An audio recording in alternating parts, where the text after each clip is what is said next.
Jamais le fossé entre l'opinion publique et le monde de l'information n'a paru aussi grand. Aujourd'hui, moins d'un Français sur quatre déclare avoir confiance dans les grands médias.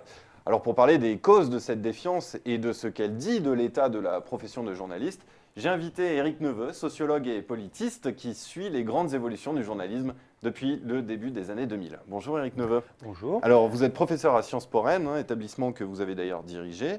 Vous êtes l'auteur de Sociologie du journalisme, paru aux éditions La Découverte, ouvrage dont vous êtes à la 4e édition, la première édition datant de 2001. Alors vous qui avez suivi les évolutions de la profession de journaliste sur cette période, vous avez vu la crise économique de la presse. Est-ce que vous avez le sentiment qu'il y a une perte d'influence des médias sur l'opinion ? Je pense qu'il y a une suspicion, où il y a une forme de discrédit des médias dans l'opinion qui est très ancien. On le voit bien pratiquement en remontant 20 ans en arrière sur les enquêtes que fait notamment Télérama avec un certain nombre de partenaires. Je crois qu'il y a un scepticisme croissant à l'égard des journalistes, dont on peut peut-être dire d'entrée d'ailleurs qu'il est assez ambigu, parce que par exemple, quand une majorité des sondés disent qu'ils ne font pas confiance à la presse écrite, on sait aussi qu'une majorité des Français ne lisent pas la presse écrite. Donc qu'est-ce que ça veut dire des opinions exprimées sur des médias qu'on ne consomme pas ? Alors, quelles sont, d'après vous, les causes de cette défiance? Il y en a plusieurs, on pourrait en évoquer plusieurs, les sujets choisis par les rédactions, les soupçons de connivence, le suivisme, la vedettisation des journalistes, à votre avis? Oui, je pense qu'il y a un cocktail de causes et que ce ne sont pas forcément les mêmes qui sont déterminantes suivant les générations, les milieux sociaux. Il y a sans doute chez une partie du public, et peut-être plus dans des publics populaires, le sentiment que les journalistes, alors quand je dis les journalistes, c'est pas le correspondant de la Dépêche du Midi et c'est pas le pigiste de SoFoot, c'est le présentateur du JT de la 2 ou c'est les éditorialistes qui se promènent sur toutes les chaînes, que ces gens-là appartiennent à une sorte de microcosme socialement éloigné, parisien, élitiste, coupé des réalités. Je pense que c'est un intimement mêlé au monde politique, oui, aussi, c'est ça, aux grands l'idée d'une dirigeants. consanguinité. Alors c'est anecdotique, mais les couples formés d'une journaliste et d'un homme politique, ça entretient, ce qui est peut-être en partie un fantasme, mais ce qui est aussi une proximité sociale réelle. Ils sortent des mêmes écoles. Il y a aussi dans certains cas ce qu'on pourrait appeler la vacuité des informations, enfin, quand le fil conducteur de la journée, c'est lundi la prostate de François Hollande, mardi la chute à ski de Schumacher, et que le jour d'après on nous sert matin, midi et soir du Dieudonné, il n'y a pas forcément que ça à se passer sur la planète. On peut sans doute ajouter que le fait qu'il y ait un public, notamment chez les jeunes, qui soit plus scolarisé et plus diplômé, il y a quelque chose de l'ordre d'un sentiment de compétence, de capacité à opiner tout seul, qui provoque aussi une distance. Et puis je ne suis pas sûr, mais c'est plus facile à critiquer qu'à faire, que les journalistes sachent toujours produire des informations qui soient signifiantes pour la vie des gens. C'est-à-dire que si on fait un micro-trottoir sur la hausse du prix du tabac, bon, on peut trouver le bon client qui a une formule humoristique, mais ça ne va pas vous apprendre grand-chose. Il y a peut-être d'autres moyens de rendre compte. Donc c'est la manière de traiter l'information qui peut être une cause de cette défiance? Oui, je pense. Je vais prendre un exemple. Il y a la fameuse formule, l'info, c'est les trains qui arrivent en retard, pas ceux qui arrivent à l'heure, et c'est tout à fait vrai.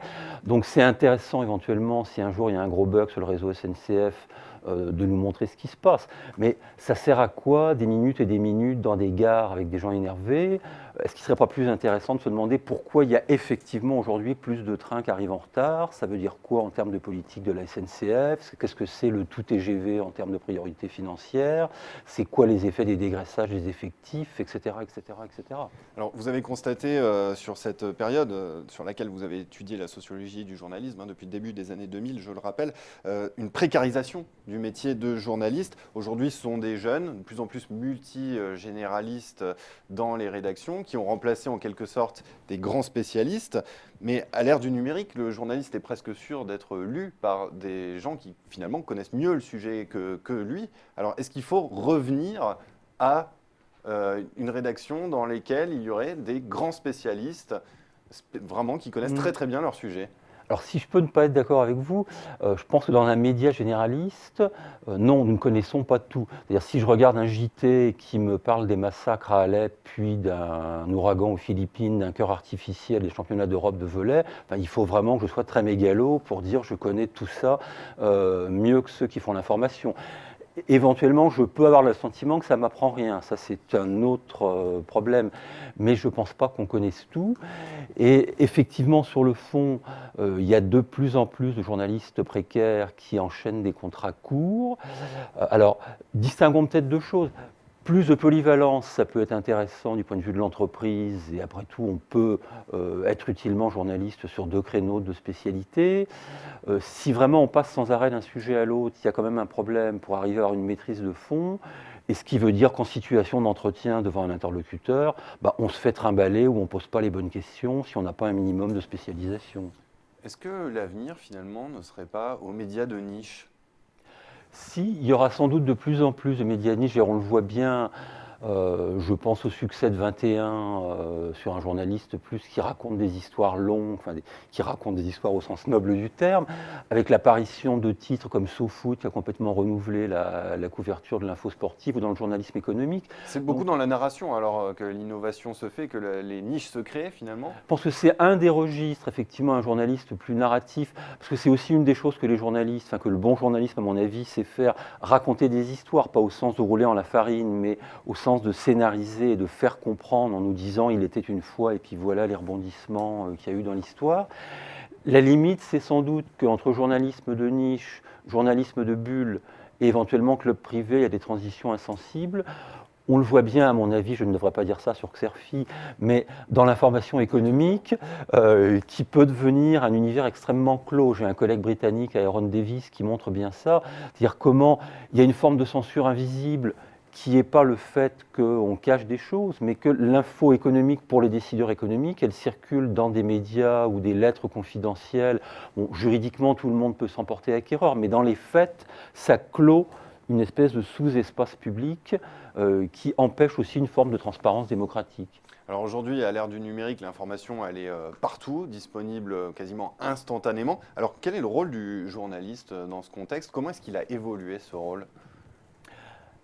Comment ? Alors, il tend à évoluer, peut-être d'une part, le journaliste devient un peu un entertainer, il faut qu'il trouve quelque chose qui accroche, qui amuse pendant la journée, où il devient une sorte de conseiller en consommation qui vous dit les services, les produits, les spectacles qu'il faut aller voir. Moi, je pense que ce qu'il pourrait gagner à être davantage, c'est quelqu'un qui source, c'est-à-dire qui nous dit d'où vient cette information, qui parle, qui finance telle ou telle institution, tout à fait, qu'il devrait mettre en perspective, nous donner un peu d'arrière-plan, d'explication causale. Puis on revient à ça, moi je pense que la mise en récit, raconter des histoires au sens où rapporter la vie des êtres humains, produire une petite narration. Je vais donner un exemple. Il y a un journaliste qui s'appelle Jean-Baptiste Mallet, qui s'est fait embaucher en clandestin dans un entrepôt d'Amazon et qui décrit ce que sont les conditions de travail chez Amazon dans les entrepôts français. C'est un reportage comme immergé et clandestin, et c'est un petit bouquin qui est passionnant et qui calme vos velléités d'achat éventuellement. Mais alors, justement, vous parlez de cas où les journalistes vont mener un travail d'enquête sur le terrain, vont infiltrer des organisations comme Amazon, mais on voit bien que c'est la crise pour les médias et ils ont de moins en moins de moyens pour réaliser ces investigations. Il y a même plus d'attachés de presse que de cartes de presse en France, vous le soulignez dans votre livre. Alors, peut-on parler encore de contre-pouvoir crédible pour le citoyen ? Ça a toujours été un problème, c'est quelque chose qui est débattu dès 1920 aux États-Unis par Lippmann, mais effectivement aujourd'hui les journalistes sont littéralement assiégés par des armées de communicants, de relations publiques, etc. Donc c'est un vrai souci. C'est pour ça qu'il me semble que des choses comme produire de la transparence, qu'il y ait par exemple sur chaque site web l'équivalent d'une étiquette disant voilà, ceux qui financent ce site, c'est telle et telle institution. D'où vient l'information ? D'où vient l'information ? Je vais donner un exemple. Si vous vous intéressez aux effets d'un certain nombre de pesticides sur les abeilles et que vous partez faire une recherche sur le net, un des premiers sites que vous allez trouver qui se présente comme un site écologique, il est financé par les producteurs de produits phytosanitaires qui vous disent tout va très bien, aucun danger pour les insectes. Donc savoir d'où ça vient, et puis effectivement peut-être faire en sorte y compris avec des aides publiques, dès lors qu'elles ne créent pas de dépendance, qu'il n'y ait pas un journalisme assis, mais que les journalistes puissent avoir le temps et l'argent d'aller enquêter sur place, ça c'est déterminant.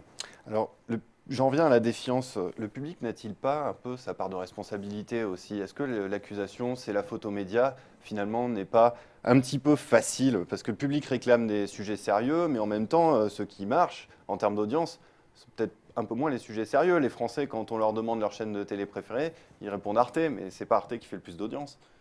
Bien évidemment, mais peut-être que le problème le plus préoccupant du côté du public, c'est l'idée qui me paraît maintenant dominante dans les jeunes générations, c'est qu'il n'y a pas à payer pour avoir de l'information. Ça doit être un bien gratuit. Bon, pourquoi pas, mais ça repose la question qui paie la production de l'information. Donc il y a un motif d'alarme.